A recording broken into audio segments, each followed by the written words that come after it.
अस्सलाम वालेकुम स्टूडेंट, मैं हूँ मिसबा सुहेल। और आज हम 10th क्लास की बायोलॉजी का जो है वो नेक्स्ट टॉपिक वो स्टार्ट करेंगे, मैकेनिज्म ऑफ ब्रीथिंग। ठीक है बच्चे, आप लोगों ने अगर मेरी जो है वो लास्ट वाली वीडियो नहीं देखी तो उसको प्लीज़ जो है वो लाजमी देखिएगा। ठीक है, क्योंकि उसी के रिलेटेड जो है वो हमारी ये नेक्स्ट वीडियो जो है वो आज बनने वाली है। ठीक है, हम जो है वो बायोलॉजी का चैप्टर नंबर 1 जो हमने स्टार्ट किया हुआ है, तो उसमें हमारा जो आज का टॉपिक है वो आ जाता है मैकेनिज्म ऑफ ब्रीथिंग। ठीक है, मैकेनिज्म ऑफ ब्रीथिंग को देखने से पहले हमने जो है वो अपने लास्ट जो है लेक्चर में देखा था कि लंग्स जो है वो क्या होते हैं, लंग्स का स्ट्रक्चर जो है वो हमने उसमें कंप्लीटली जो है वो डिस्कस किया था। ठीक है, तो आज हम देखेंगे कि जो ब्रीथिंग का जो मैकेनिज्म है वो क्या है। ठीक है, तो अगर आपने मेरे चैनल को सब्सक्राइब नहीं किया तो आप प्लीज़ मेरे चैनल को जो है वो सब्सक्राइब लाजमी कीजिएगा, ताकि मेरी आने वाली हर नेक्स्ट वीडियो आपको जो है वो सबसे पहले मिले। ठीक है, तो ब्रीथिंग बच्चों, आपको पता है कि ब्रीथिंग क्या होता है कि अगर हमने गैसी इसमें ब्रीथिंग में गैसियस एक्सचेंज का प्रोसेस होता है। मीन के हम जब सांस लेते हैं तो हम जो है वो एयर को अपनी बॉडी के अंदर इंटर करते हैं, ताकि हम उसमें से ऑक्सीजन को जो है वो ले सकें, और फिर जो है वो हम सांस को बाहर निकालते हुए कार्बन डाइऑक्साइड गैस को जो है वो बाहर निकालते हैं एयर के थ्रू। ठीक है, यानी कि पहले हमने एयर को अपनी बॉडी के अंदर लेके जाना होता है, और फिर हमने एयर को वापस जो है वो अपनी बॉडी से रिमूव करना होता है। एयर को अपनी बॉडी के अंदर लेके जाते हैं ताकि हम उसमें से ऑक्सीजन को ले सकें, और फिर हमने एयर को बाहर रिमूव करना होता है ताकि हम उसमें से कार्बन डाइऑक्साइड गैस को जो है वो रिमूव कर सकें। ये सिस्टम आ जाता है ब्रीथिंग, यानी कि इसमें जो है वो फिजिकल मूवमेंट भी होती है। तो फिर हम यहाँ पे कहते हैं कि गैसियस एक्सचेंज के साथ साथ गैसियस एक्सचेंज के साथ साथ जो हमारी फिजिकल मूवमेंट होती है, ठीक है, तो यानी कि हमारे लंग्स जो हैं वो कॉन्ट्रैक्ट करते हैं और रिलैक्स करते हैं, यानी कि एयर को इनसाइड लेके जाने के लिए इनसाइड, और एयर को अंदर से बाहर जो है वो रिलीज करने के लिए इसमें जो फिजिकल मूवमेंट होती है, इस चीज़ को हम क्या कहते हैं, ब्रीथिंग। ठीक है, तो ब्रीथिंग जो है बच्चे, हम यहाँ पे कहते हैं कि ब्रीथिंग में आ जाती हैं 2 फेजेस। ठीक है, ब्रीथिंग की कितनी फेजेस आ जाती हैं, 2 फेजेस। पहली आ जाती है इंस्पायरेशन। ठीक है, पहली कौन सी है, इंस्पायरेशन, और सेकंड वन इज क्या है, एक्सपायरेशन। ठीक है, समझ आ गई इस चीज की। पहली कौन सी है, इंस्पायरेशन, और दूसरी कौन सी है, एक्सपायरेशन। ठीक है बच्चे, जो इंस्पायरेशन है ना, हम इसको जो है वो इनहलेशन भी कह सकते हैं। क्या कह सकते हैं, इनहलेशन, यानी कि हमने यहाँ पे इस प्रोसेस में एयर को अपने अंदर जो है वो इनहेल करना है। ठीक है, और ये जो एक्सपायरेशन है ना, तो इसको हम जो है वो एक्सहलेशन भी कह सकते हैं।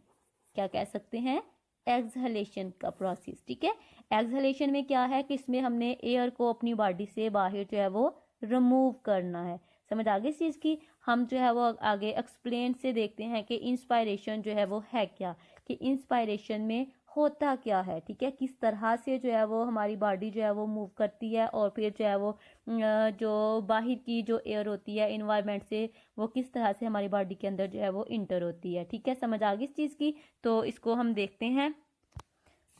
तो बच्चों, जो इंस्पायरेशन का प्रोसेस होता है, इंस्पायरेशन के प्रोसेस में हम कहते हैं कि जो हमारी रिब्स के मसल हैं, जो रिब्स मसल्स हैं, ये क्या करते हैं, कॉन्ट्रैक्ट हो जाते हैं।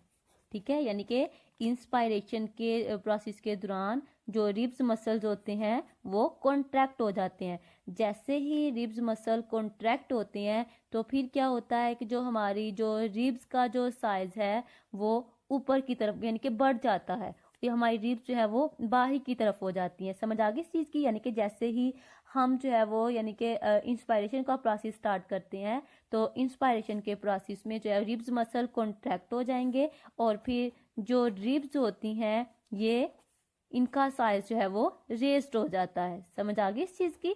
ठीक है, उसके बाद हम ये कहते हैं कि एज अ सेम टाइम, जो हमने पीछे पढ़ा हुआ है कि एक थिक जो है वो मस्कुलर स्ट्रक्चर होता है जिसको हम बोलते हैं डायाफ्राम। ठीक है, एज अ सेम टाइम जो डायाफ्राम होता है वो भी कॉन्ट्रैक्ट हो जाता है, यानी कि जो dome shape dome shape diaphragm जो होता है, जो कि हमारे लंग्स के नीचे जो है वो प्रेजेंट होता है, ठीक है, वो भी क्या होता है, उसके मसल्स भी जो है वो कॉन्ट्रैक्ट हो जाते हैं। समझ आई इस चीज की, ठीक है। यानी कि जो हमारे पास जो डायाफ्राम है वो भी क्या हो जाएगा, कॉन्ट्रैक्ट हो जाएगा, और जैसे ही कॉन्ट्रैक्ट होगा तो ये फिर जो है वो ये लोअर डाउन हो जाएगा, ठीक है, यानी कि ये अपनी पोजीशन से नीचे आ जाएगा। समझ आ गई, ये लोवर्ड हो जाएगा। समझ आई इस चीज की, यानी कि जैसे ही इंस्पायरेशन का प्रोसेस जो है वो स्टार्ट होता है तो हमारी रिब्स के जो मसल्स होते हैं वो कॉन्ट्रैक्ट होते हैं, और जैसे मसल कॉन्ट्रैक्ट होंगे तो रिब्स जो है ये ऊपर की तरफ जो है वो उठ जाती हैं। समझ आई इस चीज की, और जैसे ही जो है वो ये प्रोसेस स्टार्ट होता है उसी टाइम जो है वो जो डोम शेप डायाफ्राम होता है, डायाफ्राम भी कॉन्ट्रैक्ट होगा, और कॉन्ट्रैक्ट होके ये अपनी जगह से थोड़ा सा जो है वो नीचे हो जाता है, ठीक है। इसके मसल कॉन्ट्रैक्ट करते हैं और ये लोअर जो है वो लोअर साइड पे चला जाता है। समझ आई इस चीज की। उसके बाद हम कहते हैं कि ये जो मूवमेंट होती है ना हमारी बॉडी के अंदर के रिब्स जो है वो ऊपर हो जाती हैं और डायाफ्राम जो है वो थोड़ा नीचे हो जाता है। इस मूवमेंट की वजह से क्या होता है कि हमारी जो थोरैसिक कैविटी का एरिया होता है वो इंक्रीज कर जाता है, ठीक है। हम क्या कहेंगे कि as a result of this movement, as a result of this movement,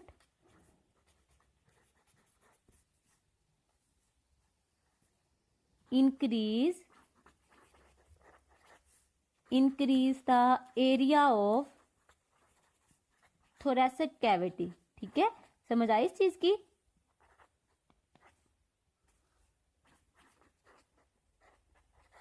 समझ आई इस चीज की, यानी कि जैसे ही हमारे जो इसके अंदर जो मूवमेंट हुई है बॉडी के अंदर के हमारी रिब्स के जो मसल्स हैं कॉन्ट्रैक्ट हुए तो रिब्स ऊपर की तरफ हो जाती हैं, और एट द सेम टाइम जो डोम शेप डायाफ्राम होता है वो नीचे हो जाता है। तो इसी मूवमेंट की वजह से क्या होता है कि हमारी थोरैसिक कैविटी का जो एरिया होता है वो इंक्रीज कर जाता है। जैसे थोरैसिक कैविटी का एरिया इंक्रीज कर जाएगा तो फिर के ये जो एरिया इंक्रीज हुआ है इसकी वजह से क्या होता है कि हमारे लंग्स के ऊपर जो प्रेशर होता है वो एयर का वो रिड्यूस हो जाता है। यानी कि क्या होगा, रिड्यूस प्रेशर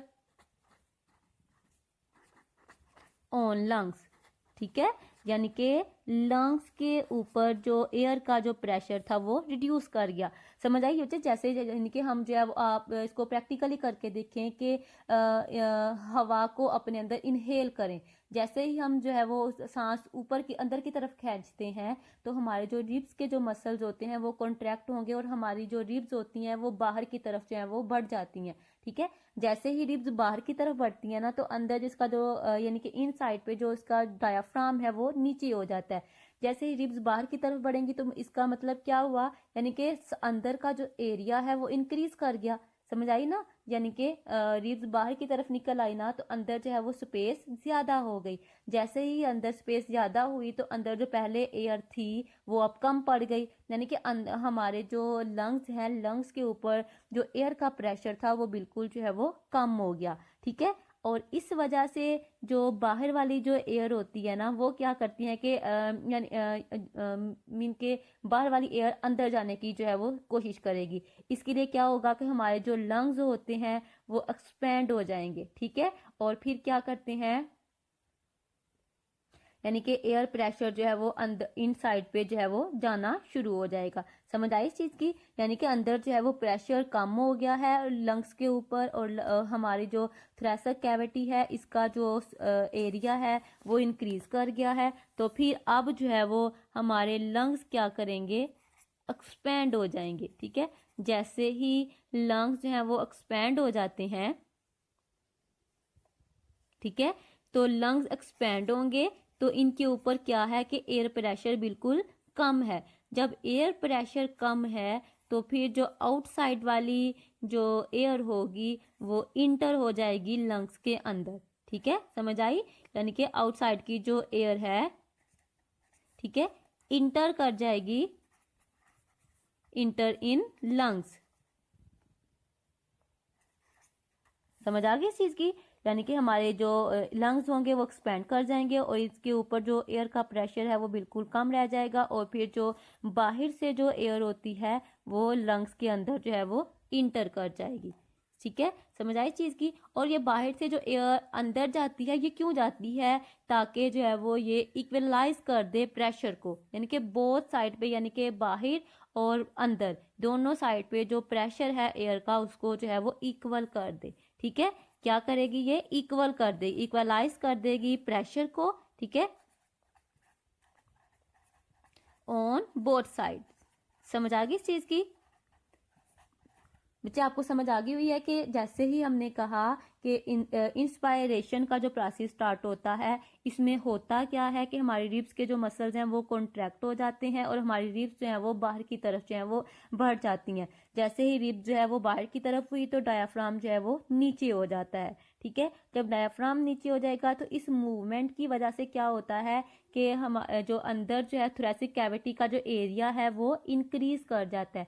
जैसे ही थोरेसिक कैविटी का एरिया इंक्रीज करेगा तो लंग्स के ऊपर जो एयर का प्रेशर है वो बिल्कुल डिक्रीज हो जाएगा। ठीक है, और इसलिए जो है वो बाहर की जो एयर होती है वो हमारी लंग्स के अंदर इंटर होती है ताकि वो बोथ साइड पे जो प्रेशर है उसको इक्वलाइज कर सके। ठीक है, नेक्स्ट जो है वो बच्चे इसमें हम देखते हैं एक्सपायरेशन। एक्सपायरेशन में बच्चों इसमें बिल्कुल जो है वो आप लोगों ने इसके अपोजिट जो है वो देखना है कि जैसे हमने कहा कि इंस्पायरेशन में जो हमारे रिब्स के जो मसल्स हैं वो क्या करते हैं, यानी कि कॉन्ट्रैक्ट होते हैं। ठीक है, और जो डायाफ्राम होता है वो नीचे हो जाता है। इसीलिए इस तरह हम कहेंगे कि एक्सपायरेशन में जो हमारे रिब्स के जो मसल्स हैं, रिब्स के मसल यहाँ पे क्या हो जाएंगे, रिलैक्स हो जाएंगे। यानी कि जब हम सांस को बाहर निकालते हैं तो प्रैक्टिकली करके देखें, सांस को बाहर निकाल लें तो हमारी रिब्स जो है वो दोबारा अपनी जगह पे वापस जा रही होती हैं, यानी कि अंदर की तरफ, नीचे की तरफ हो रही होती हैं।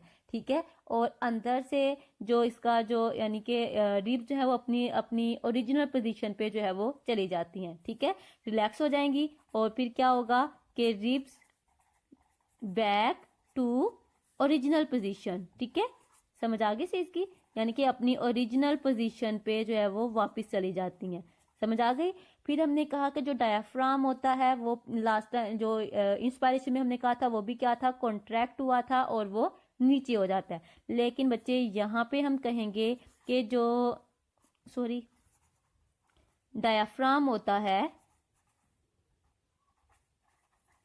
डायाफ्राम जहाँ पे क्या होगा, रिलैक्स होगा। अब डायाफ्राम का जो मसल्स हैं वो रिलैक्स होंगे और फिर ये क्या कर जाएगा, ये ऊपर हो जाएगा। समझ आई इस चीज की, यानी कि इंस्पायरेशन का हमने उल्ट यहाँ पे जो है वो हमने ये देखना है कि क्योंकि पहले हमने सांस को अंदर इनहेल किया था, अब हम उसको जो है वो एक्सपायरेशन में देखते हैं कि सांस को अब हमने रिमूव करना है। ठीक है, तो जब हमने इसमें देखा कि जो रिब्स के मसल्स हैं वो रिलैक्स हो गए तो रिब्स जो है वो दोबारा अपनी पोजीशन पे जो है वो चली गई। और जो डायाफ्राम है इसके मसल जब रिलैक्स हुए तो ये पहले नीचे हो गया हुआ था ना, अब ये दोबारा अपनी जगह पे वापिस आ जाएगा, यानी कि ये रेज्ड हो जाएगा, डोम शेप में आ जाएगा। ठीक है, डायाफ्राम जो है वो यानी कि दोबारा फिर रिलैक्स होके रेज्ड हो जाएगा और कौन सी शेप में आ जाएगा, डोम शेप में। ठीक है, समझ आई इस चीज की। उसके बाद बच्चे हम कहते हैं कि ये जो है इसकी वजह से जो थोरेसिक कैविटी के अंदर जो एरिया है वो डिक्रीज कर जाएगा। समझ आई इस चीज की, यानी कि पहले तो हमने यानी कि सांस को अंदर लेके गए थे तो हमारी रिब्स बाहर की तरफ आ गई थी तो एरिया ज्यादा हो गया था। लेकिन जब हम सांस को बाहर निकाल रहे हैं तो फिर इसका मतलब क्या है कि रिब्स जो है वो अपनी जगह पे वापस चली गई है ना, तो फिर इस जो अंदर जो कैविटी पहले ज्यादा होगी हुई थी अब दोबारा वो कम हो गई है, यानी कि थोरेसिक कैविटी का जो एरिया है वो अब जो है वो डिक्रीज कर जाएगा। ठीक है, थोरेसिक कैविटी का जो एरिया आ जाएगा इसमें वो क्या है, अब डिक्रीज कर गया। ठीक है, डिक्रीज हो गया। और अब यहाँ पे क्या होगा कि हमारे लंग्स के ऊपर एयर का जो प्रेशर है वो इंक्रीज कर जाएगा क्योंकि अब एरिया कम है। अब वहां पे एरिया कम रह गया है तो अंदर बहुत ज्यादा जो है एयर है, तो वो एयर क्या करेगी, हमारे लंग्स के ऊपर जो है वो एक प्रेशर जो है वो क्रिएट कर देगी। जैसे ही हमारे लंग्स के ऊपर एयर प्रेशर जो है वो इंक्रीज करेगा, एयर प्रेशर क्या हो जाएगा, इंक्रीज हो जाएगा, ठीक है। और जब ये इंक्रीज हो जाएगा तो फिर क्या करेंगे, हमारे लंग्स हैं वो यानी कि कॉन्ट्रैक्ट करते हैं और फिर जो है वो अंदर वाली जो एयर होती है तेजी के साथ जो है वो हमारी बॉडी से रिमूव होती है। समझ आई इस चीज की, यानी कि दोनों प्रोसेस एक्सपायरेशन और इनहेलेशन जो है दोनों एक दूसरे के अपोजिट हैं। समझ आई इस चीज की। अब बच्चे अब हम देखते हैं कि जो ह्यूमन का जो ब्रीथिंग रेट है ना नॉर्मल कंडीशन में वो कितना होता है। ह्यूमन का जो ब्रीथिंग रेट है, ब्रीथिंग रेट जो है वो नॉर्मल कंडीशन में, ठीक है। नॉर्मल कंडीशन मीन के एट नॉर्मल कंडीशन मीन के रेस्ट की जो है वो कंडीशन, ठीक है। रेस्ट में जो ब्रीथिंग रेट होगा वो इसका कितना होता है 16 to 20, ठीक है, पर मिनट, ठीक है। यानी कि 1 मिनट में जो है वो इसका जो ब्रीथिंग रेट है वो कितना है 16 to 20, यानी कि इतनी दफ़ा जो है वो ह्यूमन जो है वो ब्रीथ करते हैं पर मिनट में। समझ आ गई इस चीज़ की। उसके बाद फिर हम कहते हैं कि जैसे ही ये जो ब्रीथिंग रेट होता है, यानी कि इस ब्रीथिंग रेट को कंट्रोल कौन करता है, हमारा रिस्पायरेटरी सेंटर, ठीक है। ये जो ब्रीथिंग रेट है मीन के breathing rate controlled by respiratory centre, ठीक है। यानी कि कौन कंट्रोल करता है इसको, रिस्पायरेटरी सेंटर। रिस्पायरेटरी सेंटर यानी कि हमारे जो ब्रेन में रिस्पायरेटरी सेंटर है वो इस ब्रीथिंग रेट को कंट्रोल करता है, यानी कि हमारे जो सांस लेने का जो रेट है इसको कम या ज्यादा जो है वो कौन करता है, रिस्पायरेटरी सेंटर, ठीक है। रिस्पायरेटरी सेंटर यानी कि ब्रेन में जो है वो इसको कंट्रोल करता है, ठीक है।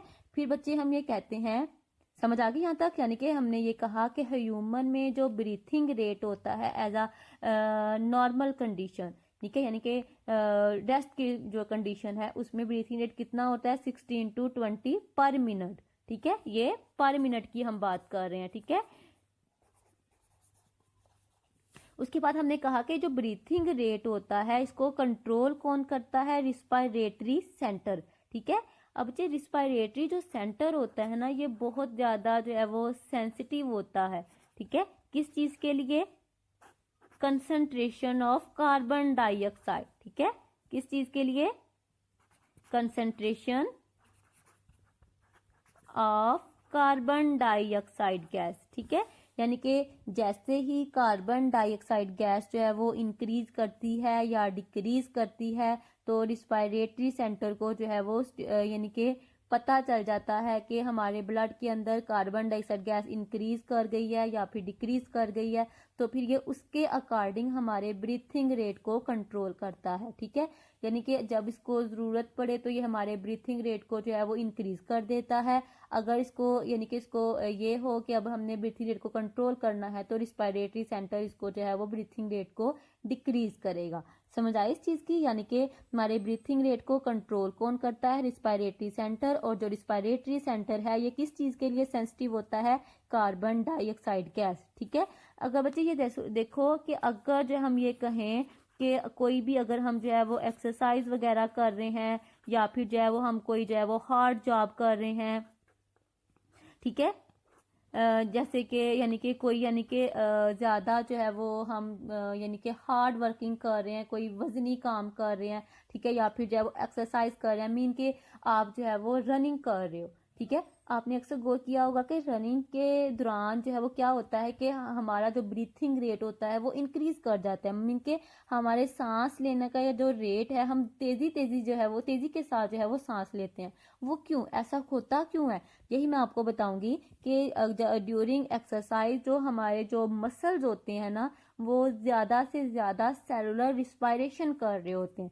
समझ आई इस चीज की, यानी कि जो हमारे मसल्स हैं वो क्या करते हैं, यानी कि वो आगे जाके जो है वो रिस्पायरेशन के प्रोसेस को जो है वो तेज कर देते हैं। समझ आई इस चीज की, यानी कि जो रिस्पायरेशन का जो प्रोसेस है वो क्यों तेज होता है, जब हम यानी कि एक्सरसाइज कर रहे होते हैं तो फिर हमारे मसल्स हैं वो मूव कर रहे होते हैं ना, तो हमारे मसल्स को मूव करने के लिए जो है वो एनर्जी चाहिए। तो एनर्जी इसको कहाँ से मिलेगी, रिस्पायरेशन के थ्रू। मीन के आपको पता है कि फूड की ब्रेक डाउन करेंगे, ठीक है, फूड की ब्रेक डाउन होगी तो फिर जो है वो वहां से एटीपी बनेगा और फिर एटीपी जो है वो हमारे मसल यूज करेंगे, ठीक है। यानी कि आपको भी पता है कि जब हम लोग काम कर रहे होते हैं तो हमें भी जो है वो एनर्जी की जरूरत होती है। इस तरह बच्चे जब हमारे जो मसल्स होते हैं जब वो वर्क कर रहे होते हैं तो इन मसल्स को क्या चाहिए, एटीपी चाहिए।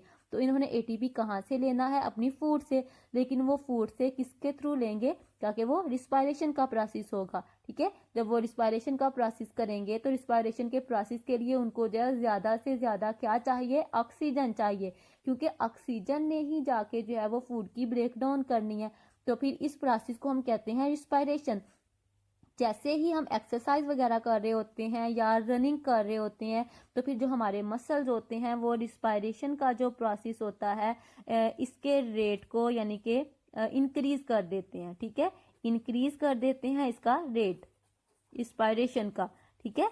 और फिर हम कहते हैं कि एज आ रिजल्ट हमारी बॉडी के अंदर जो कार्बन डाइऑक्साइड गैस होती है उसकी कंसंट्रेशन ज्यादा हो जाती है। समझ आई इस चीज की, यानी कि एज आ रिजल्ट ये देखो बच्चे, जब हम रिस्पायरेशन करेंगे यानी कि रिस्पायरेशन का प्रोसेस ज्यादा हो जाएगा तो रिस्पायरेशन में क्या क्या बनेगा, जाहिर है वहां पे कार्बन डाइऑक्साइड गैस बनती है। तो कार्बन डाइऑक्साइड गैस की जो कंसंट्रेशन होती है वो इंक्रीज कर जाएगी, ठीक है, किसमें, ब्लड के अंदर, ठीक है, हमारे ब्लड के अंदर। हमारे ब्लड में जब कार्बन डाइऑक्साइड गैस की कंसंट्रेशन ज्यादा हो जाएगी तो फिर ये जो कार्बन डाइऑक्साइड गैस की कंसंट्रेशन है ये हमारे रिस्पायरेटरी सेंटर को क्या करती है, स्टिमुलेट करती है।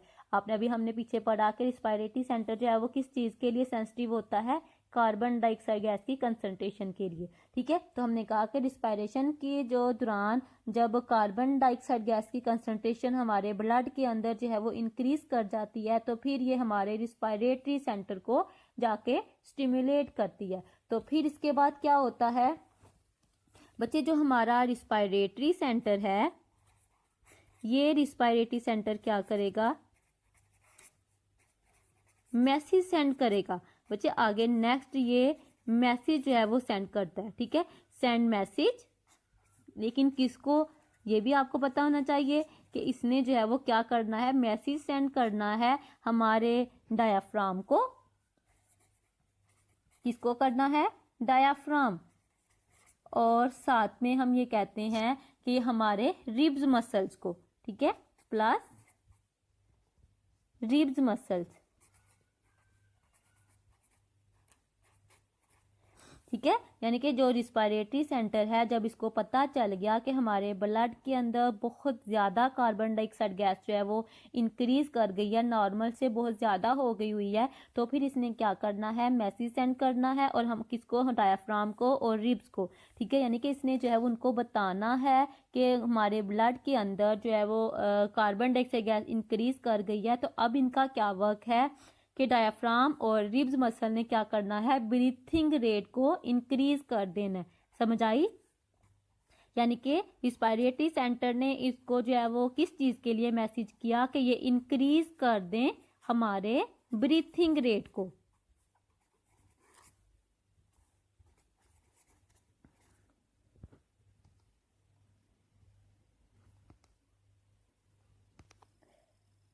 समझ आ गई, हमारे ब्रीथिंग रेट को जब इंक्रीज कर देंगे तो इसका मतलब कि हम तेजी के साथ जो है वो सांस लेना शुरू कर देंगे ताकि अंदर ज्यादा से ज्यादा ऑक्सीजन जा सके और अंदर वाली जो कार्बन डाइऑक्साइड गैस है वो जो ज्यादा होगी हुई है वो तेजी के साथ जो है हमारी बॉडी से रिमूव कर जाए, ठीक है। तो फिर हम ये कहते हैं कि जो एज अ एक्सरसाइज, यानी कि जब हम एक्सरसाइज कर रहे होते हैं या फिर जो है कोई हार्ड जो है वो जॉब कर रहे होते हैं तो उनके दौरान जो हमारा जो ब्रीथिंग रेट है वो कितना हो जाता है, वो 16 to 20 से जो है वो ज़्यादा होके 30 to 40 टाइम जो है वो पर मिनट हो जाता है। समझ आ गई इस चीज़ की।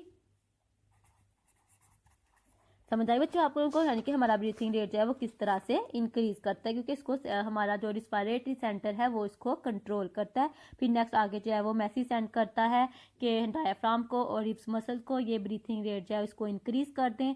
जब ब्रीथिंग रेट इंक्रीज हो जाता है तो फिर जो है वो ज़्यादा से ज़्यादा ऑक्सीजन जो है वो अंदर जाती है और अंदर से कार्बन डाइऑक्साइड गैस जो है वो बाहर आ जाती है। तो इस तरह ब्रीथिंग रेट जो है वो 30 to 40 टाइम जो है वो पर मिनट हो जाता है। समझ आ गई इस चीज़ की।